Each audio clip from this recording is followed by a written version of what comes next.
Olá, sou a Janaína do Família Restaurar. Estamos ouvindo juntos o livro Louvor que Liberta, da Mary Lee Carter, editora Betânia. Hoje estaremos ouvindo o áudio 5.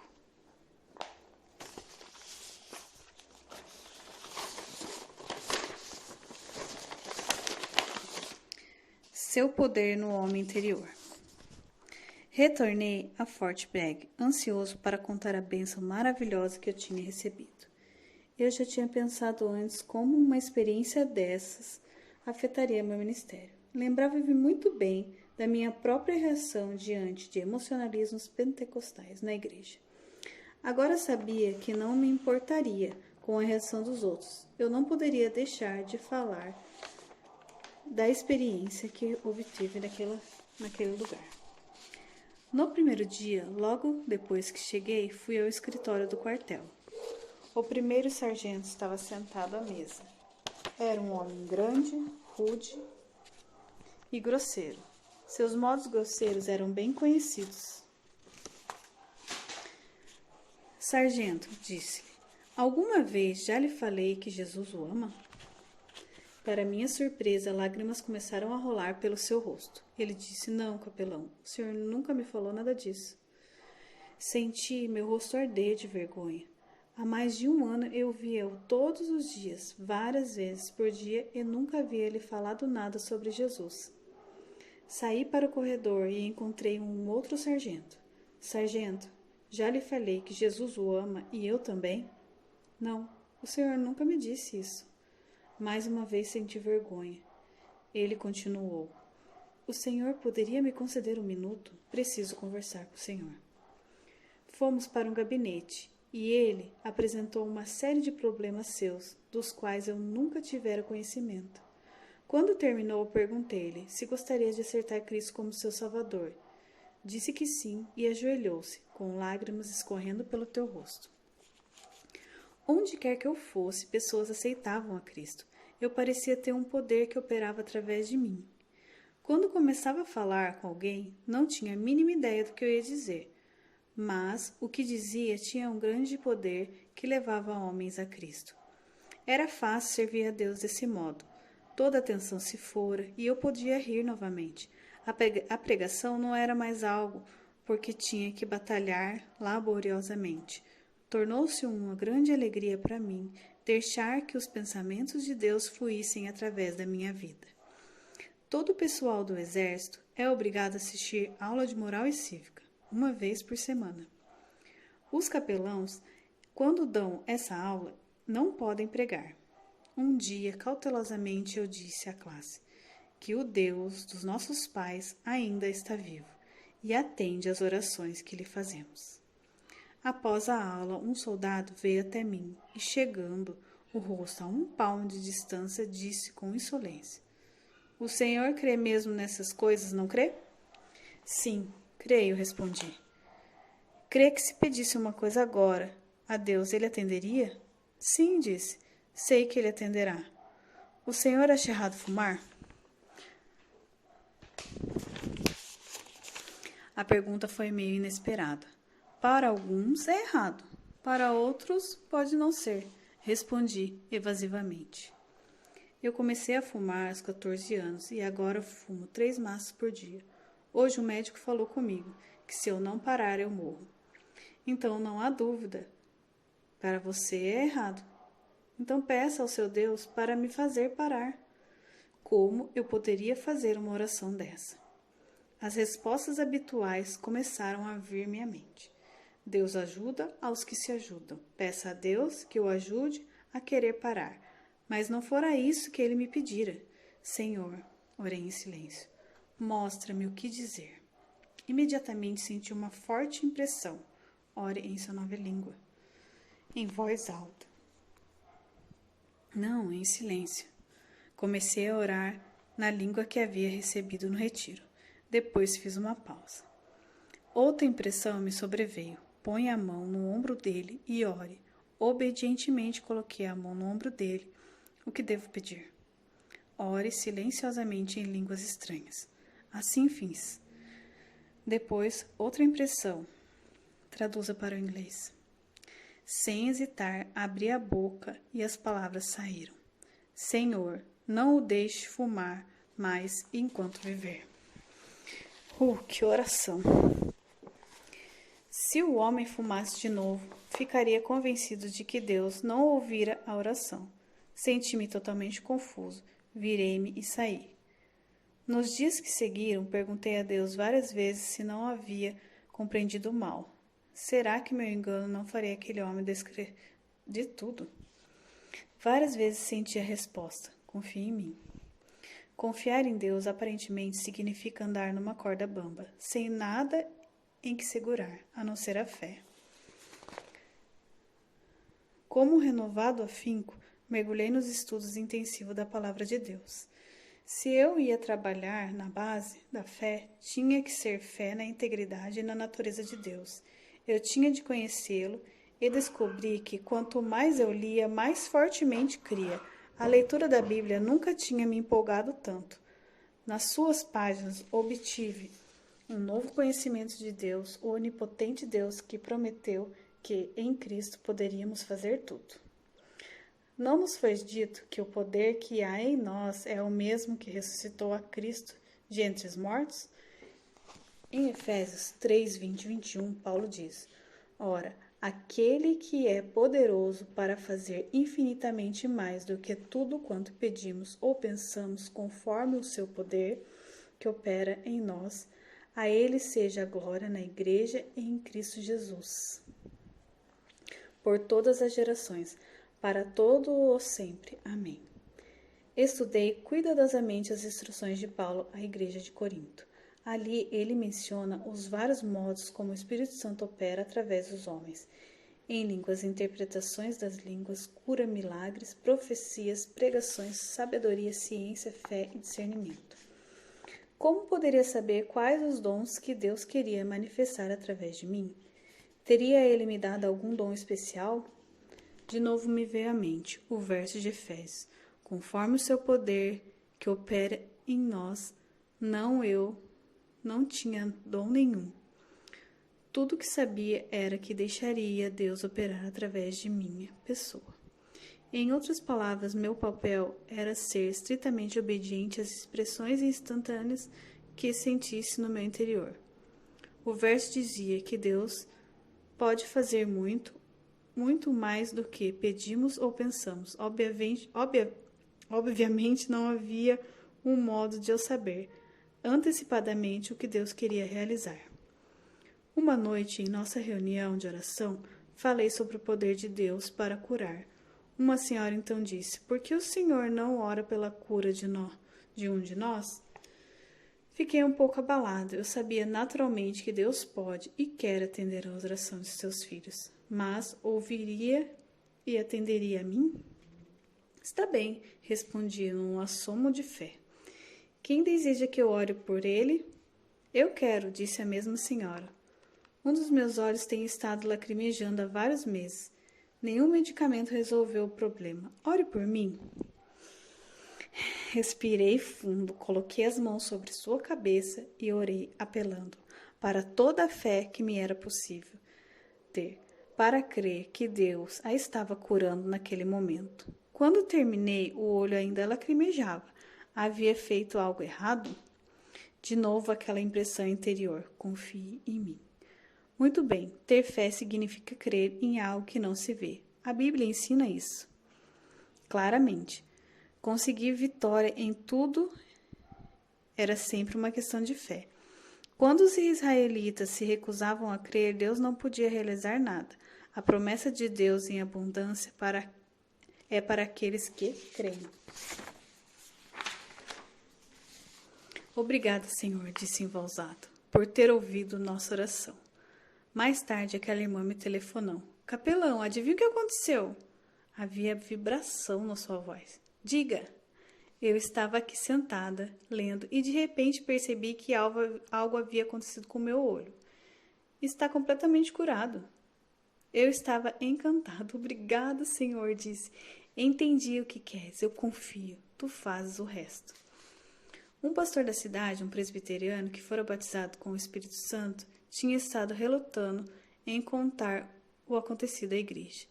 Ele convidou uma irmã do nosso grupo de oração para dar um testemunho num culto de domingo à noite, e vários membros do grupo foram também para acompanhá-la em oração. Havia um profundo silêncio na congregação enquanto aquela irmã narrava como, mesmo sendo batista, tinha sido batizada com o Espírito Santo. Era evidente que Deus estava falando ao povo. No fim da reunião, o pastor me chamou para dar a bênção apostólica. Levantei-me, mas em vez de dar a bênção, comecei a dizer a primeira palavra que me vier à mente. Quem quiser vir à frente, entregar a vida a Deus, pode vir. Silêncio. Nunca havia sido feito um apelo naquela igreja. Então, uma a uma, várias pessoas começaram a vir à frente e a se ajoelhar. Encaminhei-me para a primeira pessoa. Não sabia o que dizer em oração. Não sabia por que aquela pessoa tinha vindo à frente. Inclinei a cabeça, orando silenciosamente. Mostra-me o que dizer, Senhor. E eu ouvi. Ore no Espírito, em silêncio. Orei em línguas estranhas. Agora comece a traduzir o que você falou. Senhor, perdoa este homem pelo vício da bebida e pela desonestidade nos seus negócios. Eu estava chocado com minha própria palavra. E se eu tivesse compreendido mal, eu poderia naquele momento estar trazendo graves problemas para o ministério daquele pastor. Voltei-me para a pessoa seguinte e fiz a mesma coisa. Senhor, perdoa este homem por seu temperamento violento, seu mau gênio e pela maneira egoísta como trata seus familiares. Ia de um para o outro e com as mãos na cabeça das pessoas fui levada a fazer orações de confissões e arrependimento. Quando terminei, compreendi que havia realmente caminhado numa faixa bem estreita em inteira dependência de Deus. Após o encerramento, as pessoas vieram a mim, uma a uma, com lágrimas de alegria, diziam: você orou exatamente o que eu precisava. Mas como soube do meu problema? Alguns dias mais tarde, aquele pastor me contou que a congregação estava totalmente mudada. Muitos dos homens que tinham vindo à frente eram presbíteros e oficiais da igreja. Agora toda a congregação estava transbordando de entusiasmo, fervor e alegria. Tive vontade de gritar. Eu não conhecia os problemas que afligiam os membros daquela igreja, mas Deus sabia. Ele conhece o coração e a mente de todos nós e pode nos falar com um poder que vai diretamente de encontro às necessidades de cada indivíduo. Se a pessoa aceita, não é mérito nosso, mas Deus se rejeita também, não é nossa culpa e nem fracasso. Todos os dias, onde quer que eu fosse, acontecia o mesmo. Pessoas atendiam ao chamado de Jesus Cristo. Sempre que eu tentava voltar ao velho hábito de pensar antes o que iria dizer, a consequência imediata era que ficava tenso. O poder e a presença de Deus simplesmente não fluíam.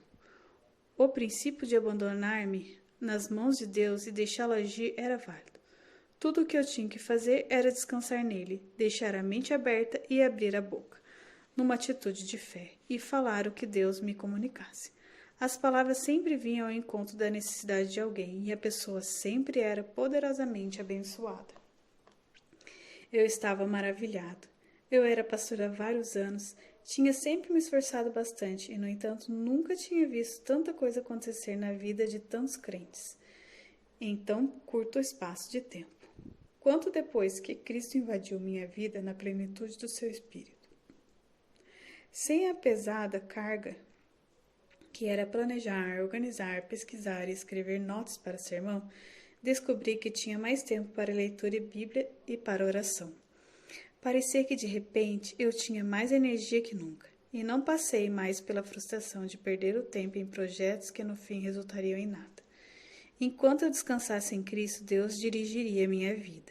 E aconteceu que cada coisa, cada compromisso, cada acontecimento começaram a se encaixar nos lugares certos, formando um todo harmonioso. Não mais havia confusão e conflitos com relação a compromissos e horário. Minha única tristeza era não ter descoberto essa experiência de rendição completa a Deus muitos anos atrás. Mais ou menos por essa época, Oral Roberts veio a Faith Valley, levantou-se uma enorme tenda e todas as noites milhares de pessoas iam vê-lo e ouvi-lo pregar e orar pelos enfermos. Eu queria conhecê-lo pessoalmente e por isso procurei saber quem era o pastor local encarregado dos trabalhos.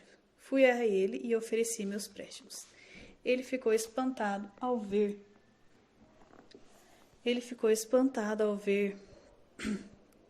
um capelão metodista querer se envolver com ele. Até então, não conseguiria ajudar de mais ninguém, a não ser dos ministros pentecostais.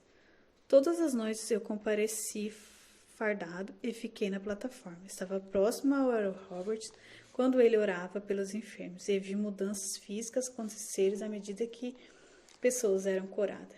Que alegria imensa! Amigos meus capelães começaram a insinuar que se eu continuasse a aparecer em tais lugares e estar ligado a homens como Oral Roberts, eu poderia desistir de progredir na capelania do exército. Provavelmente eles estavam certos, mas eu preferia antes obedecer a Deus e ver seu poder demonstrado claramente do que buscar a aprovação momentânea dos homens. Na semana seguinte, eu estava olhando a lista de capelãs que haviam sido promovidos a tenente-coronel. Eu era major há pouco tempo e não poderia ser considerado nem candidato à promoção, mas meu nome estava na lista. Mais tarde, vim a saber que o exército pode promover 5% dos oficiais, mesmo que esses não preencham todos os requisitos. Tudo o que eu pudesse pensar foi: obrigado, Senhor, por teres me mostrado que eu posso confiar em Ti para tomar conta de minhas necessidades. Obediência a Deus significa, às vezes, ir contra desejos expressos da pessoa que buscavam a bênção. Um jovem tenente trouxe sua esposa para que eu orasse por ela. Ela deseja receber o batismo com o Espírito Santo, disse ele. Senti algo de diferente. Recebi a revelação de que aquela jovem já tinha tido essa experiência. Ela não havia dito ama só a palavra desde que entraram no gabinete. E, no entanto, eu sabia que ela havia recebido o batismo. Você já recebeu o batismo e não é preciso que eu ore por você, disse-lhe. Como é que o senhor sabe? Perguntou surpresa. Quero tanto essa bênção e tenho me esforçado para crer desde que oraram por mim. Eu sei, porque o Espírito Santo me disse, respondi. Ele disse também que antes de você se levantar, receberá a evidência do dom de línguas. Isso já é demais, pensei. E se nada acontecesse? A fé dela ficaria abalada. No entanto, interiormente eu tinha certeza. Convidei-os a se ajoelhar comigo numa oração de agradecimento pelo que Deus já havia feito. Antes de terminar, ouvi-a falando em uma nova língua. Ficou tão alegre que, ao deixar a sala, parecia estar flutuando. Certo dia, um jovem soldado veio ao meu gabinete. Lembrei-me que havia orado por ele antes para que Deus não o deixasse fumar mais. Seu rosto brilhava de felicidade. O senhor não vai acreditar o que aconteceu depois que o senhor saiu, falou. Eu tinha visto tantos acontecimentos extraordinários nos últimos dias que acreditaria em qualquer coisa. Sim, vou acreditar, disse. Conte. Quando o senhor voltou-se e saiu, eu ri e pensei, vai ser fácil. É só eu fumar e provo que Deus não ouve a oração nenhuma. Entrei no banheiro, acendi um cigarro, dei uma longa tragada e imediatamente comecei a vomitar. Pensei que aquilo era coincidência. Provavelmente eu comera alguma coisa estragada. Mais tarde tentei fumar de novo. Aconteceu a mesma coisa. Nos dias seguintes, todas as vezes que eu tentava fumar, vomitava. Mesmo agora, só de pensar em fumar, tenho vontade de vomitar. Eu estava exultante. Jesus Cristo havia prometido que o Espírito Santo estaria conosco para nos guiar a toda a verdade. Eu não tinha entendido mal suas instruções. Alguns dias mais tarde, aquele soldado voltou. Senhor, gostaria que orasse por mim outra vez. Certamente. Peça a Deus para perdoar meus pecados e me ajudar a aceitar a Cristo como Salvador. Em questão de minutos, nos ajoelhamos e ele alegremente aceitou a Cristo como seu Salvador. Alguns meses mais tarde, contei esse incidente na primeira igreja batista de Columbus, na Geórgia. Após o culto, o homem veio a mim e disse: eu também era daquela companhia quando aquilo aconteceu. O homem saiu pela companhia contando a todo mundo que o capelão tinha dado um jeito nele e ele não podia fumar mais. Que verdade maravilhosa! Deus não salva somente. Ele estava realmente falando sério quando disse que podemos nos remodelar e tornar conformes à sua imagem. Ele pode perfeitamente tirar de nós os velhos hábitos, mazelas e pensamentos impuros, renovando-nos interiormente. Eu havia recebido o batismo com o Espírito Santo há apenas alguns meses e, no entanto, parecia-me que já tinha vivido toda uma vida nessa nova dimensão.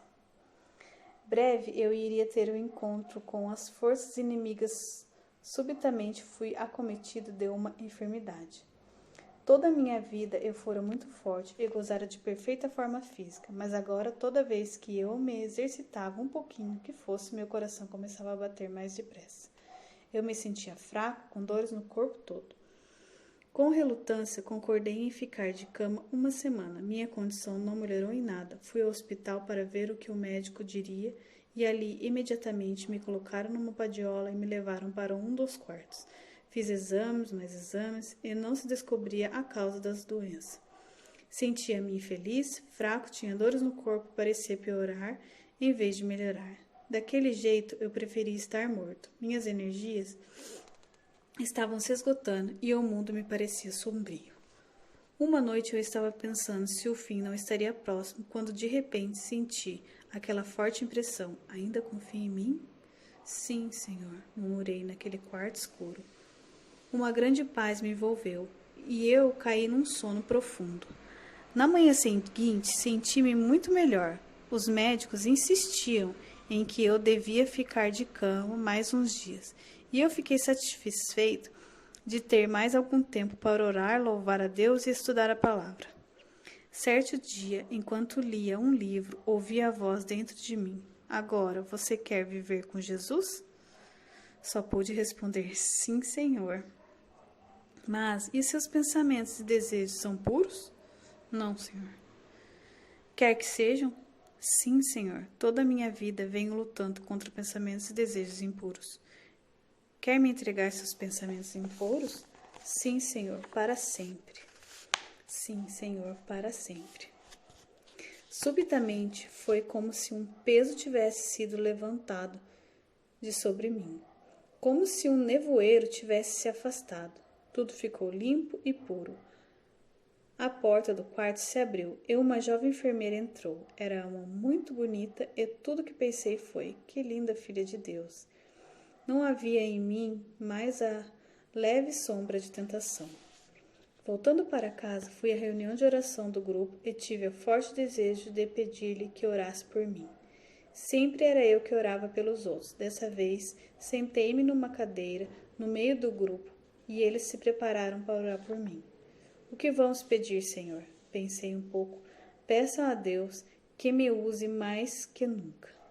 Começaram a orar e de repente vi, no espírito, Jesus ajoelhado à minha frente. Ele segurava-me aos pés e descansava a cabeça em meus joelhos. Ele disse: você se deu a mim, agora eu também me dou a você. Que lindo! Foi como se uma porta tivesse se aberto para uma nova compreensão de Jesus. Ele quer dar-se a si mesmo por nós a cada momento de nossa vida, tão completamente como se deu na cruz. Pouco ou nada temos para dar a Ele, estamos sempre recebendo dele. Amém. Até o capítulo 6.